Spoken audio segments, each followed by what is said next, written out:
Hi friends, welcome back to our channel BNH agriculture channel. ఈరోజు మనం అన్ని రాష్ట్రాల పత్తి ధరలు తెలుసుకునే ముందు మన ఛానల్ కొత్త వాళ్ళైతే సబ్స్క్రైబ్ చేసుకోండి అండ్ పక్కన బెల్ ఐకాన్ ప్రెస్ చేయండి. వీడియో మాత్రం లైక్ చేయండి. Thank you. ముందుగా మనం గుజరాత్ రాష్ట్రంలోని కనిష్ట ధర పత్తి 6,250 రూపాయలు ఉండగా గరిష్ట ధర పత్తి 7,525 రూపాయలు ఉన్నది. హర్యానా రాష్ట్రంలో కనిష్ట ధర పత్తి 7,010 రూపాయలుగా పలికి గరిష్ట ధర పత్తి 7,391 రూపాయలు ఉన్నది. కర్ణాటక రాష్ట్రంలో కనిష్ట ధర పత్తి 7,100గా పలికి గరిష్ట ధర పత్తి 7,150 రూపాయలకు ఉన్నది. మధ్యప్రదేశ్ రాష్ట్రంలో కనిష్ట ధర పత్తి 7,000 ఉండగా గరిష్ట ధర పత్తి 7,200గా ఉన్నది. మహారాష్ట్ర రాష్ట్రంలోని కనిష్ట ధర పత్తి 7,250 రూపాయలుగా ఉండగా గరిష్ట ధర పత్తి 7,575 రూపాయలు ఉన్నది. పంజాబ్ రాష్ట్రంలో కనిష్ట ధర పత్తి 6,000గా ఉండగా గరిష్ట ధర పత్తి 7,150 రూపాయలకు ఉన్నది.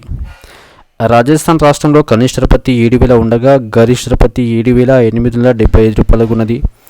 రాజస్థాన్ రాష్ట్రంలో కాస్త పత్తి ధరలు పెరిగిన రైతన్నలు గమనించుకోవాలి. తమిళనాడు రాష్ట్రంలో కనిష్ట ధర పత్తి 7,400 ఉండగా గరిష్ట ధర పత్తి 7,540 రూపాయలకు ఉన్నది. అదేవిధంగా తెలంగాణ రాష్ట్రంలోని కనిష్ట ధర పత్తి 7,421 రూపాయలుగా పలికి గరిష్ట ధర పత్తి 7,421 రూపాయలు ఉన్నది. సో ఫ్రెండ్స్, ఈరోజున్న అన్ని రాష్ట్రాల పత్తి ధరలు తెలుసుకుందాం. వీడియో నచ్చితే లైక్ చేయండి, షేర్ చేయండి, కామెంట్ చేయండి, ఛానల్ని సబ్స్క్రైబ్ చేసుకోండి. Thank you.